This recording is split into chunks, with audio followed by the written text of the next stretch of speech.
Good morning students, welcome in our online mathematics class and today's our topic is data handling। जैसा कि हम data handling के बारे में अपनी क्लास में पहले ही कर चुके हैं कि इसमें दो ही टॉपिक और होते हैं हमारे पास। First one is pie chart and second probability.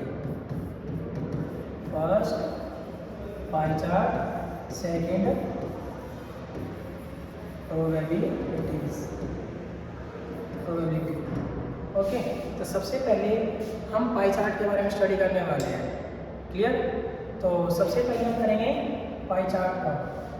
अब जैसे कि मैंने आपको क्लास में एसेस किया तो मुझे ये पता चला कि आपको पाई चार्ट बनाना आता है, लेकिन पाई चार्ट को इंटरप्रेट करना, उसको समझना, ठीक है, उसमें जो वैल्यू गिवन होती है, उसमें जब वो एंगल्स भी गिवन होते हैं तो कंपोनेंट की वैल्यू फाइंड आउट करना, इसमें आप बहुत मिस्टेक कर रहे थे। तो इसलिए आज हम इसी से रिलेटेड एक क्वेश्चन भी करेंगे और आपको सबसे पहले फॉर्मूले के बारे में बताएंगे कि वो वैल्यूज कैसे फाइंड आउट करते हैं। ठीक है, तो सबसे पहले हम पाई चार्ट से स्टडी करते हैं। अब पाई चार्ट में मैंने आपको टू फॉर्मूले बताए थे। First one to find out the central angle of the component, okay, and second one is to find the value of the component. देखिए पाई चार्ट होता क्या है कि हमारे पास जो कंपोनेंट होते हैं, जो हमारे पास डाटा होता है, उसमें एक सर्कल में रिप्रेजेंट करते हैं। ठीक है, एक ऐसे उसमें सिस्टमेटिक वे से रिप्रेजेंट करते हैं ताकि वो हमें इजीली समझ में आ सके। जैसे कि हमने डाटा को लास्ट क्लास में, पिछली क्लास में जब हमने किया था तो बार ग्राफ के बारे में स्टडी की थी। ठीक है, तो बार ग्राफ में क्या होता था कि हमारे पास जो डाटा होता था हम उनको बार्स, जो हमारे पास वर्टिकल बार होते हैं और हॉरिजॉन्टल बार्स होते हैं, उनके थ्रू क्या करते थे, उनकी स्टडी करते थे या फिर उनको रिप्रेजेंट करते थे। ठीक है, वो होते थे हमारे बार ग्राफ। लेकिन इस क्लास में हम स्टडी कर रहे हैं पाई चार्ट की, और पाई चार्ट आपका क्या होता है, एक सर्कल ग्राफ ही होता है। ठीक है, एक सर्कल ग्राफ जिसमें हर एक कंपोनेंट का अपना कुछ ना कुछ हिस्सा होता है। क्लियर? तो पाई चार्ट में टू मेन फॉर्मूले होते हैं, जैसे कि आप थिंग्स टू रिमेंबर जो आपके बुक में दिए हुए हैं, तो उसमें आप देखोगे कि वैल्यू ऑफ सेंट्रल एंगल कैसे फाइंड आउट करोगे and value of the component कैसे फाइंड आउट करोगे। तो वो फॉर्मूले आपको याद करने हैं और मैं आपको बताने वाला हूँ। ठीक है, तो सबसे पहले मैंने आपको बताया था central angle of A component कैसे फाइंड आउट करते हैं। तो सेंट्रल एंगल फाइंड आउट करते हैं तो आपके पास क्वेश्चन में क्या गिवन होता है, कंपोनेंट की वैल्यू गिवन होती है। ठीक है, और ऑल वैल्यूज, ऑल कंपोनेंट का जब हम सम करते हैं तो हमारे पास एक टोटल वैल्यू निकल के आती है। इसका मतलब क्या होता है, सेंट्रल एंगल कैसे फाइंड आउट करेंगे, value of component divide by sum of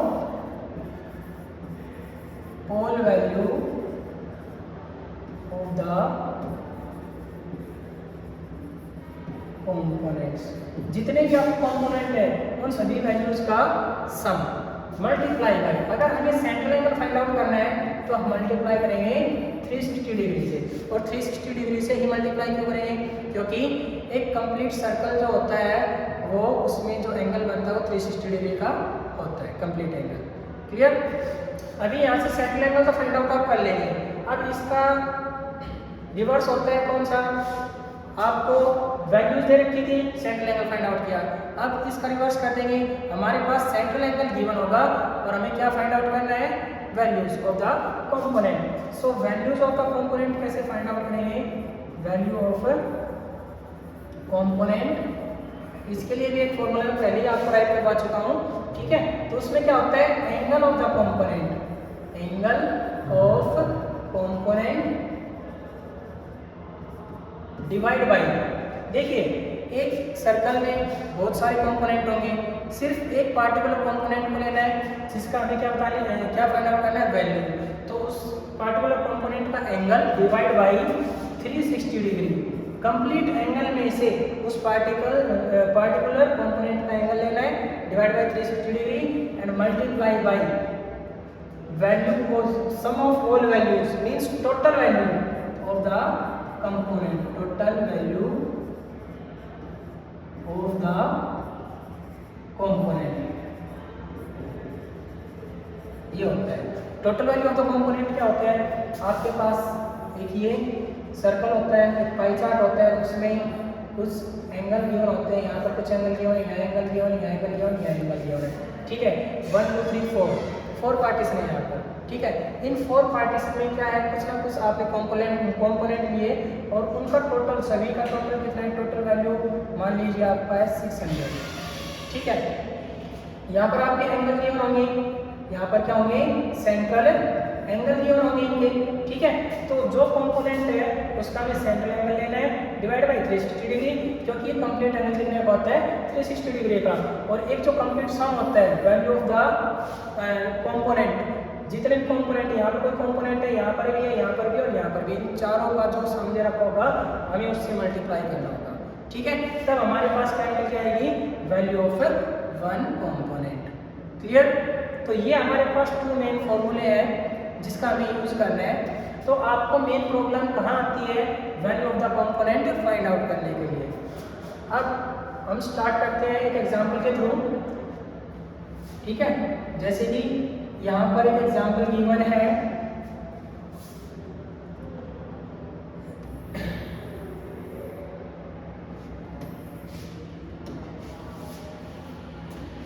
देखिए इस एग्जांपल में एक पाई चार्ट पहले से ही गिवन है और इस पाई चार्ट में जो आपके कंपोनेंट है वो है rent, food, miscellaneous, clothing and saving, और सभी का सेंट्रल एंगल गिवन भी है। जैसे कि रेंट का 100% है, food 100 degree, food 120 degree, miscellaneous 20 degree, clothing 14 degree and saving 160 degree.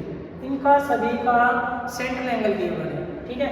अब इस पाई चार्ट में क्या करना है, इंटरप्रेट करना है, इसकी रीडिंग करनी है, ठीक है। इनमें से ये हमसे जो भी क्वेश्चन पुट अप करता है उसको हमें इसका आंसर देना है। क्लियर। अब जैसे कि यहाँ पर इसमें क्या है, इस क्वेश्चन में the monthly income of a family is rupee 18,000 the monthly expenditure is represented by the adjoining pie chart. Read the pie chart and answer the following question. The monthly income of family is rupee 18,000। इसका meaning क्या है कि यहाँ पर जो आपके पास rent है, food है, मिसलेनियस है, क्लॉथिंग है और सेविंग है, इन सभी का टोटल वो कितना है, रुपी 18,000। मीन्स ये हमारे पास एक कंपोनेंट है, ये भी कंपोनेंट है, ये भी कंपोनेंट है, ये भी और ये भी है, तो इन सभी का सम कितना है, रुपी 18,000। मीन्स फैमिली इनकम रुपी 18,000। ओके।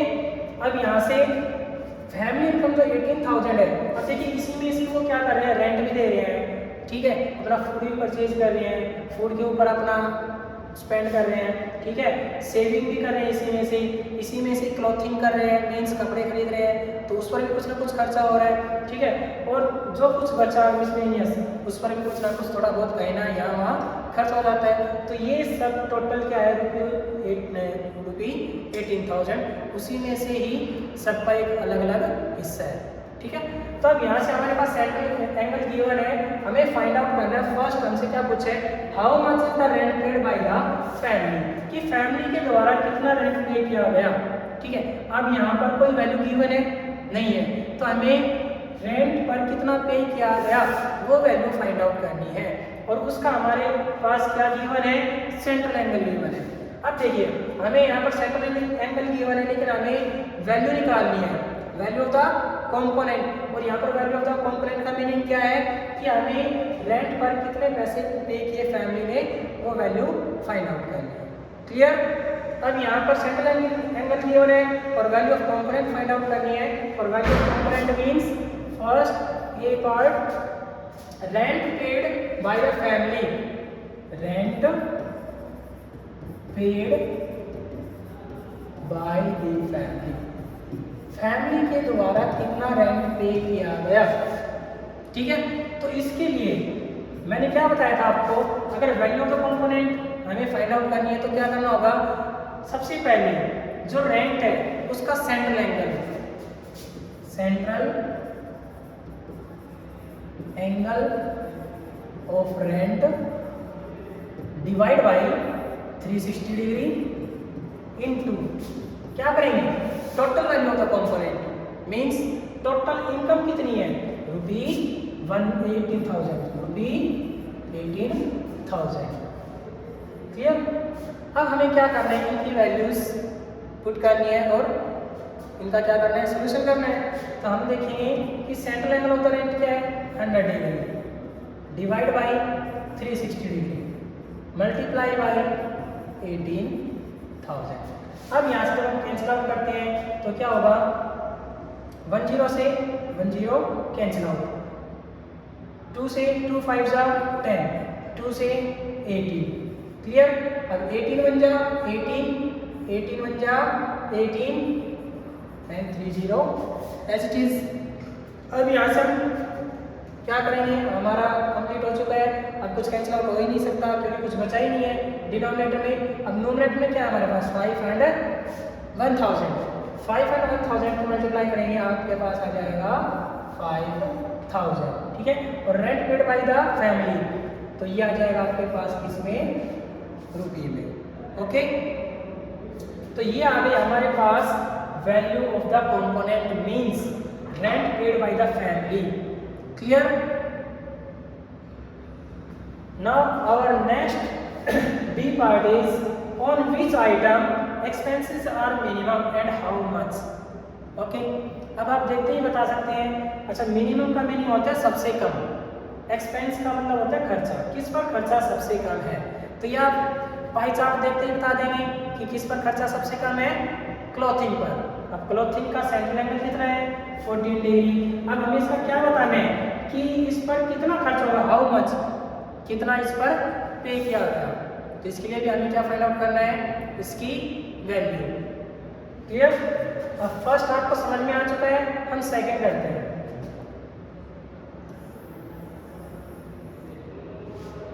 सेकंड सेम प्रोसेस से करना है। ठीक है। अब बी पार्ट करना है हमें, तो वही सेम प्रोसेस होगा हमारा। मिनिमम एक्सपेंसेस किस पर है, मिनिमम किस पर है, क्लॉथिंग पर। इसका जो सेंट्रल एंगल है वो कितना गिवन है, सेंट्रल एंगल क्लॉथिंग का, सेंट्रल एंगल फॉर क्लॉथिंग वो गिवन है आपका 14 डिग्री। अब इसकी हमें वैल्यू फाइंड आउट करनी है। तो वैल्यू कैसे फाइंड आउट करेंगे, तो पेड ऑन क्लॉथिंग या expenses on clothing, paid on clothing. अभी इसकी वैल्यू फाइंड आउट करनी है। तो वैल्यू फाइंड आउट करने में क्या बताया था मैंने कि जो भी हमारे पास कंपोनेंट है, कंपोनेंट है हमारे पास क्लॉथिंग, क्लॉथिंग का सेंट्रल एंगल लेना है, सेंट्रल एंगल है 14 डिग्री, टोटल एंगल होता है 360 डिग्री। ओके। मल्टीप्लाई बाई, अब यहाँ पर सभी का टोटल सम कितना है, जितने भी कंपोनेंट है मीन्स हमारा जो टोटल इनकम है वो कितनी है 18,000, उससे हमें क्या करना होगा 18,000 से मल्टीप्लाई। क्लियर। अब यहाँ से आप कैंसिल आउट करेंगे तो देखिए डिग्री से ये आता है जाएगा। क्लियर।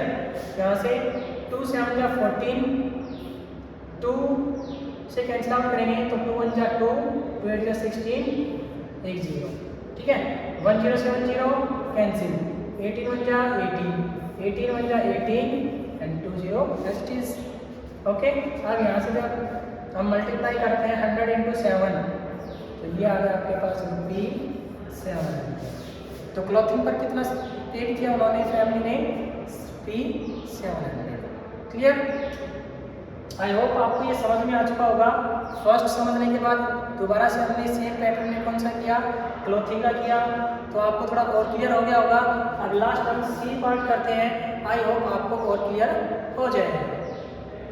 अब हमारे पास सी क्वेश्चन में क्या पूछा गया, how much does the family save per month, कि फैमिली पर मंथ कितने रुपीस सेव करती है टोटल इनकम में से। ठीक है। तो अब इसमें हमें क्या करना है, सेम प्रोसेस,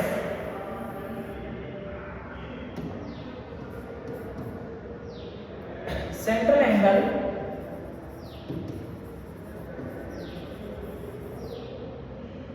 और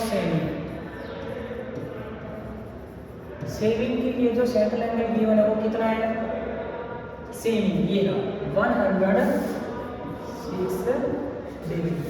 टोटल एंगल तो आपको पता ही है, कंप्लीट एंगल कितने का होता है 360 डिग्री का। अब हमें इसकी वैल्यूज फाइंड आउट करनी है। वैल्यू मीन्स इसका अमाउंट फाइंड आउट करना है कि उन्होंने कितना अमाउंट सेव किया। सो सेविंग अमाउंट क्या होगा उनका? Central angle of the for the saving means 106 degree divide by total angle 360 degree complete angle जिसको हम बोलते हैं, multiply by family income 18,000। Clear? अब यहाँ से हम चेक करेंगे, कैंसिल आउट करेंगे 2 से, 2 5 जा 10, 2 3 जा 6, 2 से कैंसिल आउट करते हैं 180। अब देखिए 10 से 10 कैंसिल, 18 1 जा 18, 18 1 जा 18, 20 as it is. Now we multiply 53 multiply by 100, 5300 और ये किसी में आ गया रुपये। ठीक है, तो ऐसे हम क्या करते हैं, किसी भी कंपोनेंट की वैल्यू फाइंड आउट करते हैं जब हमारे पास क्या गिवन होता है पाई चार्ट में, सेंट्रल एंगल गिवन होता है। ओके, आई होप आपको ये टॉपिक समझ में आया होगा। Thank you.